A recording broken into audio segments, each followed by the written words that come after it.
afternoon, everyone.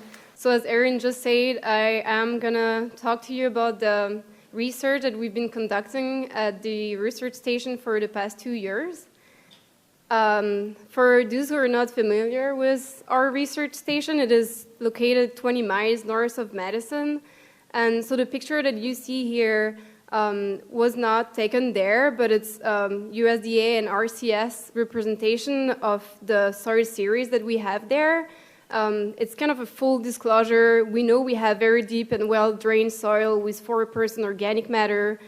So we know that these soils are very resilient and that people who are farming on poorly drained or shallower soil would not see exactly the same results as we see. But yeah, just so that I would mention it. The first project I want to talk to you about is the cover crop-based rotational tillage system. So it's a 4-year rotation that we initiated in the fall of 2016.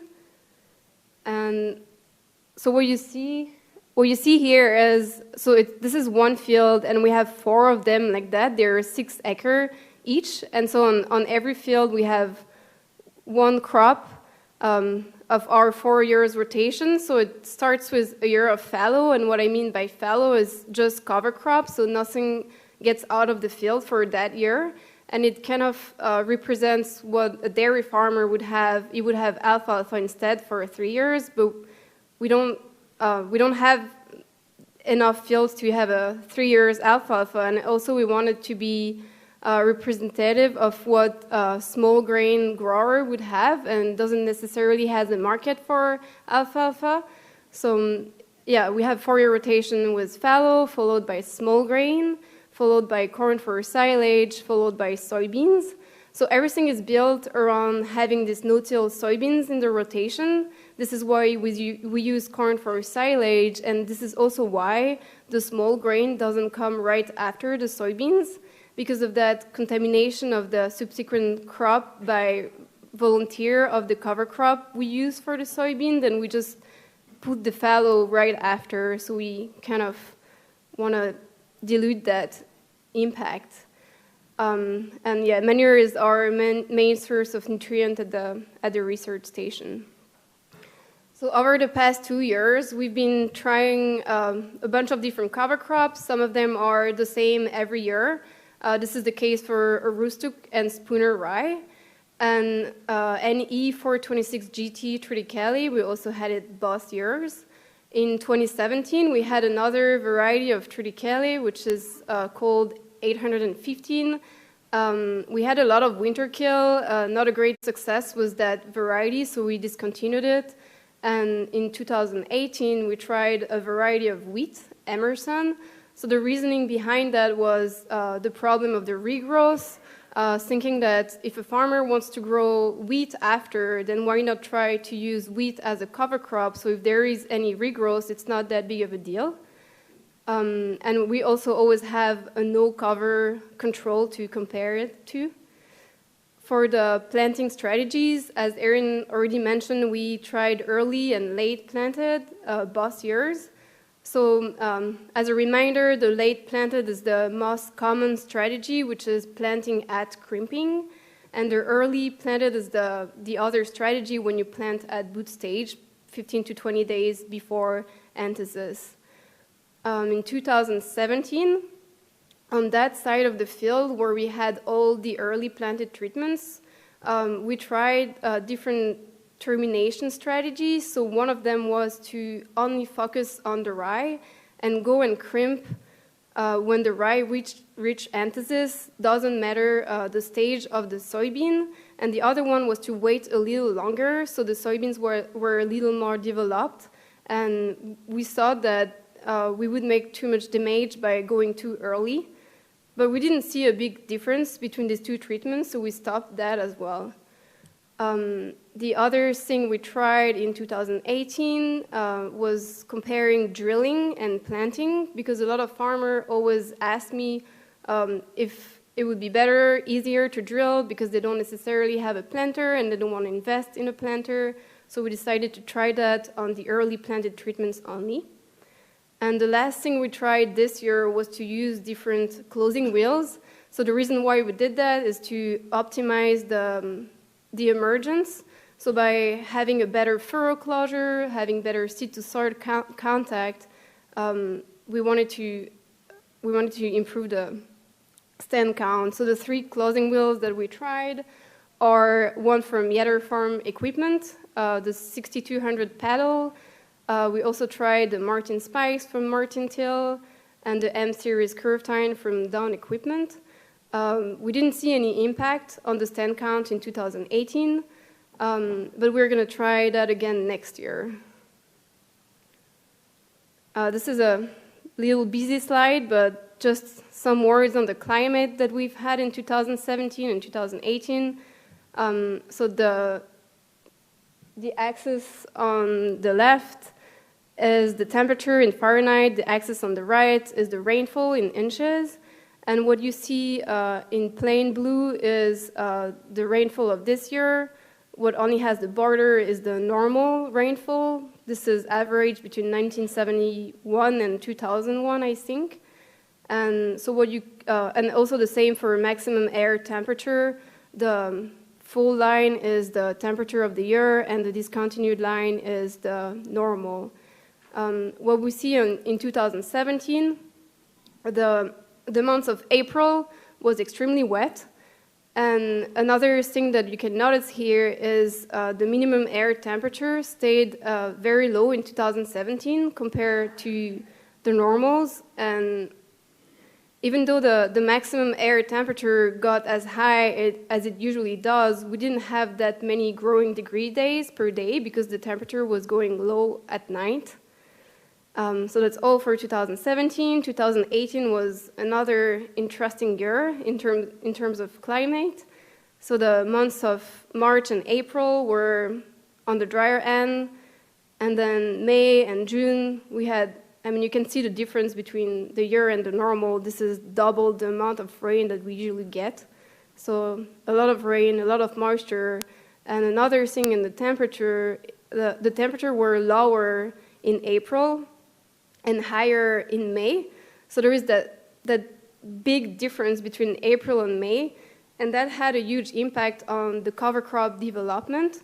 So the cover crop didn't start putting on biomass before, I want to say, the end of April, and then it didn't have a lot of time to put a lot of biomass on, and you will see that the biomass is very different between 2017 and 2018. Just a brief overview of the field operations so you have an idea of the timing that we usually get on. The cover crop was planted at the end of September in 2017. We were coming after alfalfa, so it was easy enough to terminate it whenever we needed it. And 2018, we were coming after corn for silage, so we had to wait until everything was out of the field, so planted a little later than we want to. The seeding rate here is written in red because the recommendation is to plant 3 bushel an acre, but I have a lot of farmers ask me, so what is it in seeds per acre? And I never really had the answer until I looked for it, and I noticed that we've been planting between 2.5 million to 3.5 million seeds per acre, which is a big difference. So I think from now we're going to go with 3 million seeds per acre, so get a seed count for every cover crop we're planting and really have that as a target. Timing for early planting of the soybeans in the standing cover crop, mid-May in 2017, late May in 2018, and this is not because the cover crop was at a different stage at a different time. It is because the first half of May was very wet, so we had to wait to plant, and the cover crop was past boot stage. Everything got a little bit delayed, so you see that in 2017 we were 20 days before anthesis, and in 2018 we were only 13 days before anthesis. So anthesis happened early June, both years. We planted a little bit later in 2018, just because we wanted to wait until full anthesis, which was not the case in 2017. And that's because 2017 was my first year, and when I saw the first anthers coming out of the rye, I saw that we should go right away and we should have waited probably a couple days. It's always better. You get better cover crop termination if you wait for a full anthesis. The seeding rate is always 250,000 seeds per acre, and we harvest towards the end of October. So crimping wheat. So yeah, I said we wanted to try wheat this year, and one thing that you can notice here is how late the wheat reaches anthesis. So you have to wait until June 14th to plant your soybeans if you're going to plant them into wheat. And another problem is wheat doesn't really crimp well. So this picture was taken on June 25th, which is 19 days after crimping of the rye on the right side, and 11 days after crimping the wheat on the left side. And the wheat just looks like nothing happened to it. It's green, it bounced back, and it stayed like that until July 5th, I think, when we decided to crimp it over again. But at that point, all the seeds were viable, and we could even have harvested it like 20 days after. So wheat is, triticale is already harder than rye to crimp, but wheat is, I don't know, almost impossible for us. That's only 1 year though, but. So the key results, the number here are comparing rye, triticale, and no cover control. And these are only the late planted treatments, so the ones that were planted into the rolled rye.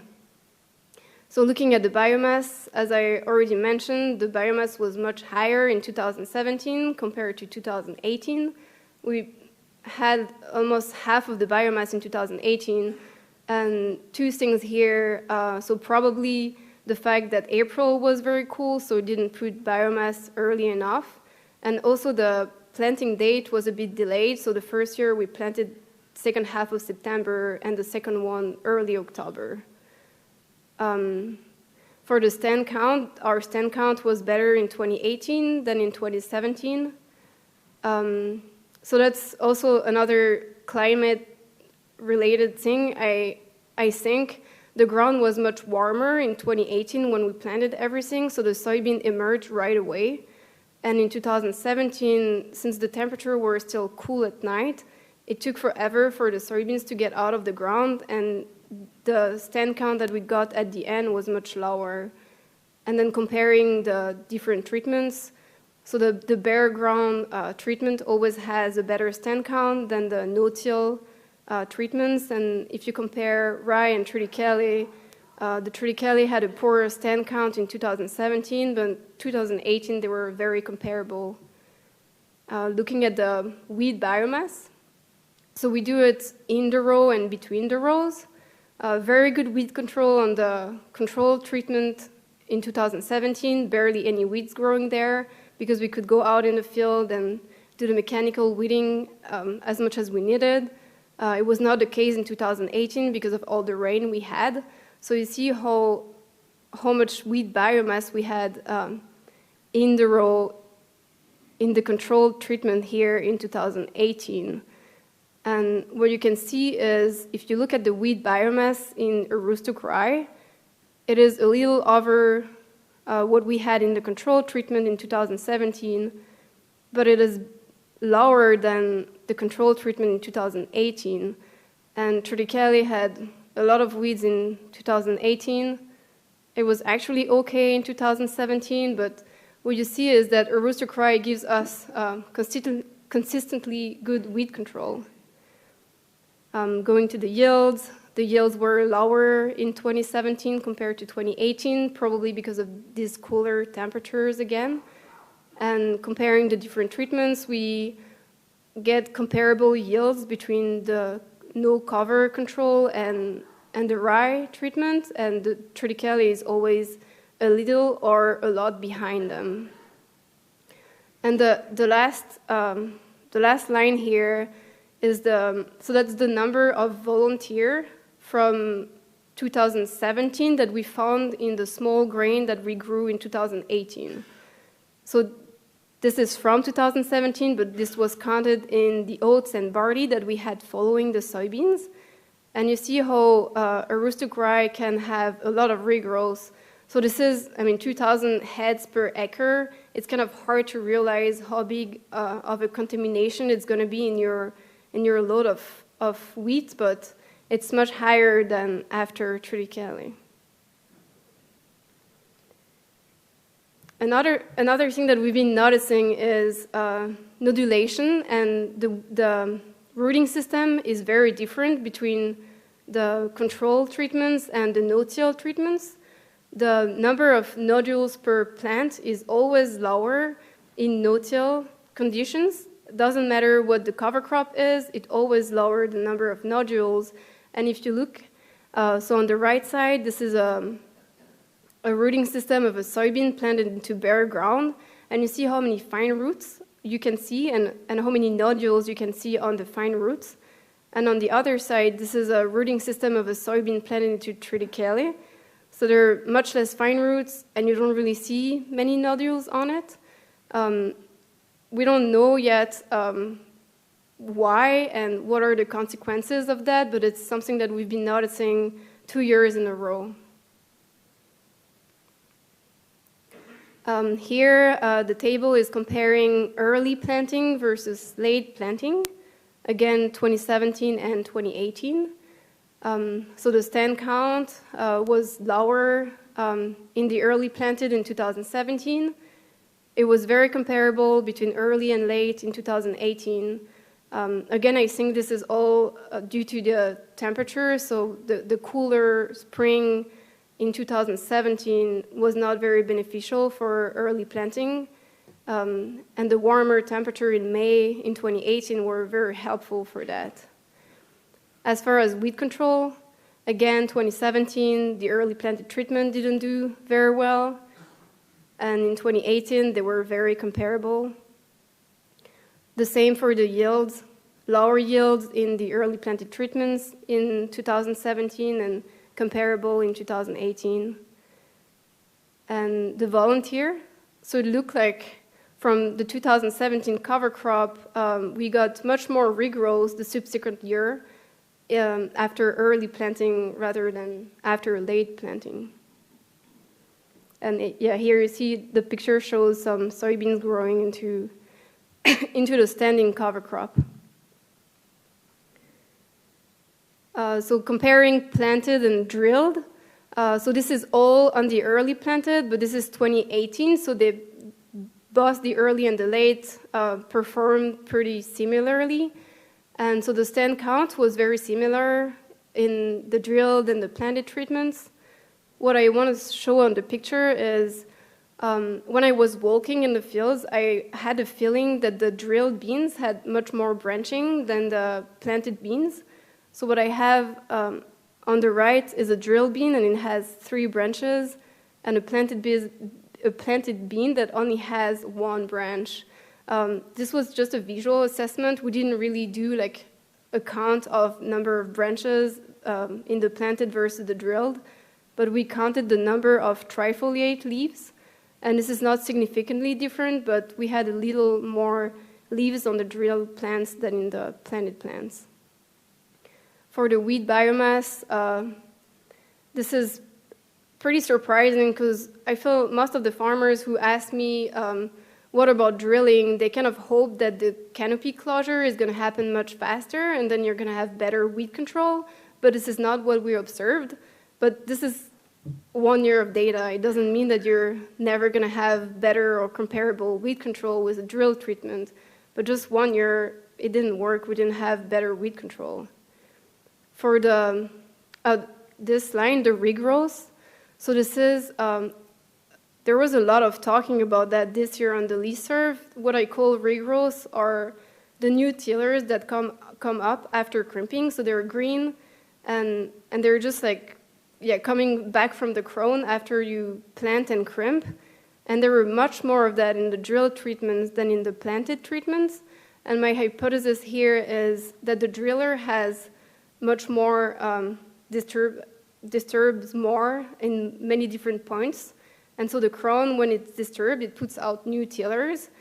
I'm not sure if these tillers are making any damage. I'm not even sure if they're putting on viable seeds or not, but it's just increased by the drill treatments here.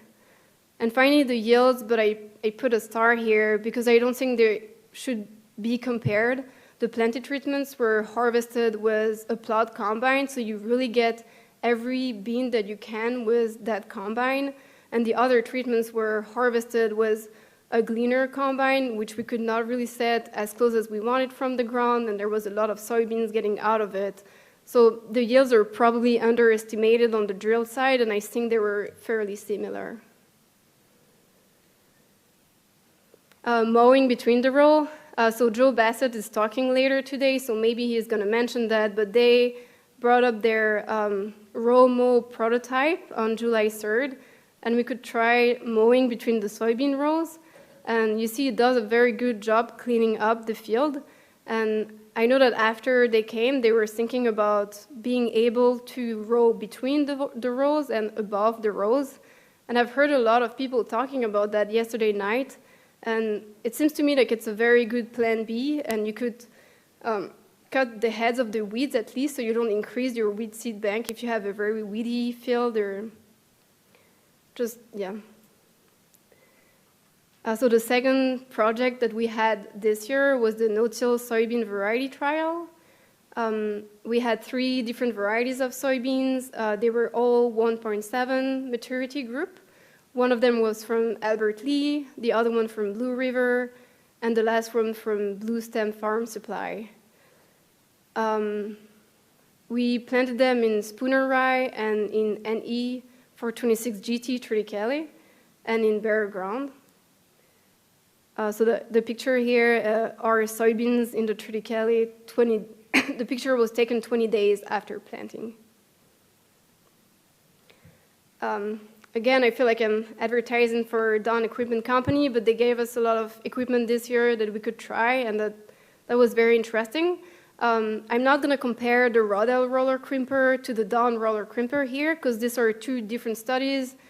You will see the cover crop was not planted at the same time. We were not doing it in the same biomass. So this is not to be compared with the results that I just showed earlier.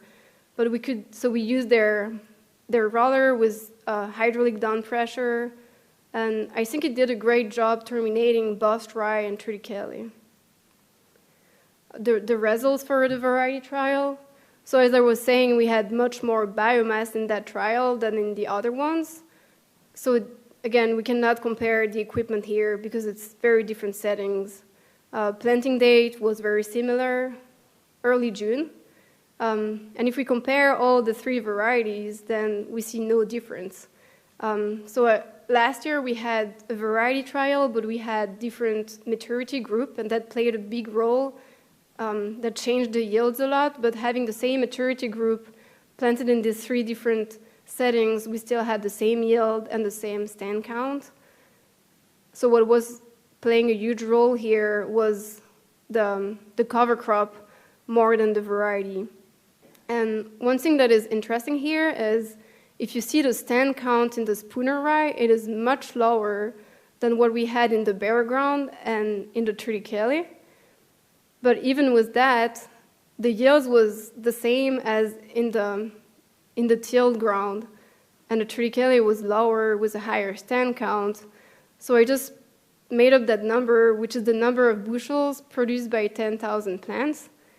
And you see that 10,000 plants in Spooner Rye actually produce much more beans than 10,000 plants in no cover or in triticale. So I think there is a lot to be done to get better stand count with lower seeding rates, so you can lower the seed cost and still have the same yield. And that's a transition to the next step and the new project that we're going to be working on. So it's a conservation innovation grant on innovation in cover crop-based organic no-till systems to improve soil health and nutrient management. We have funding for 3 years, 3 growing seasons. And we're going to work on 2 crops, corn and soybeans. So hopefully we make progress on no-till corn during these 3 years. We will have trials at 9 different locations, including farm and research stations. The first place that is involved is us at the University of Wisconsin-Madison with Dr. Brian Luck, who is going to talk later today, and Dr. Erin Silva. I really like that picture. So you see, this is Brian Locke and one of his students, and you see the two female students working on the planter while the two gentlemen are watching that the work is being done well.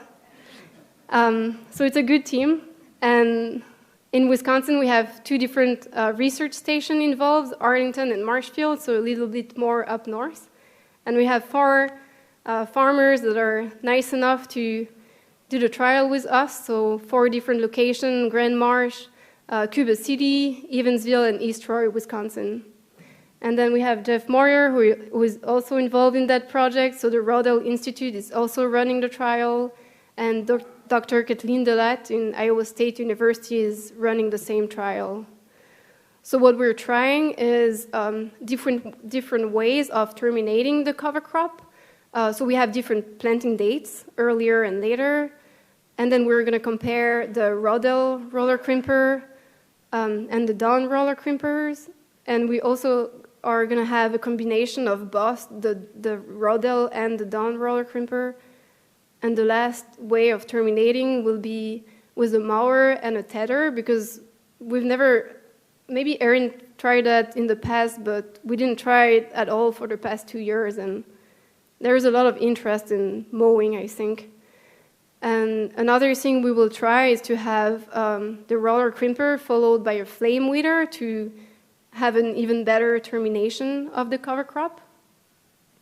And the second thing is a planter trial to have better stand count and just better planting.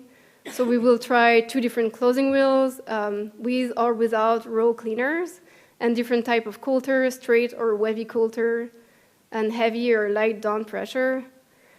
And so this picture, we were not rolling the cover crop at that time. We were just planting green, and we had the down roller crimper on the planter, but the row cleaners were on, and it was completely opening the row. That was not a great day for me. That was a little terrifying, and I didn't know what to do, but we ended up removing them, and when you remove them, it's actually great, but this is the kind of thing that we don't want to happen on farms, so that's why we want to do all this research.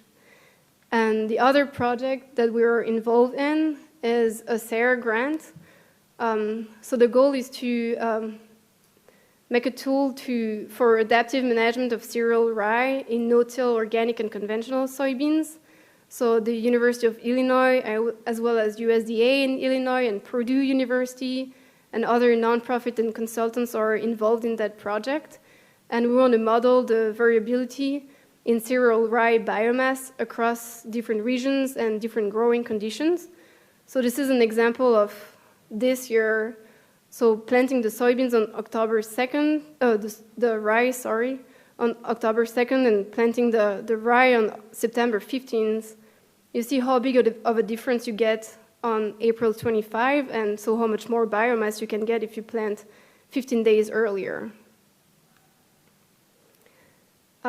This is a nice picture of, I was asked to pull out the thistles from a field because at the research station they don't want the thistles to stay around, but then I found some baby birds in there, and I saw that I was just going to leave the thistles there and let the bird leave. With that, I will thank you for your attention.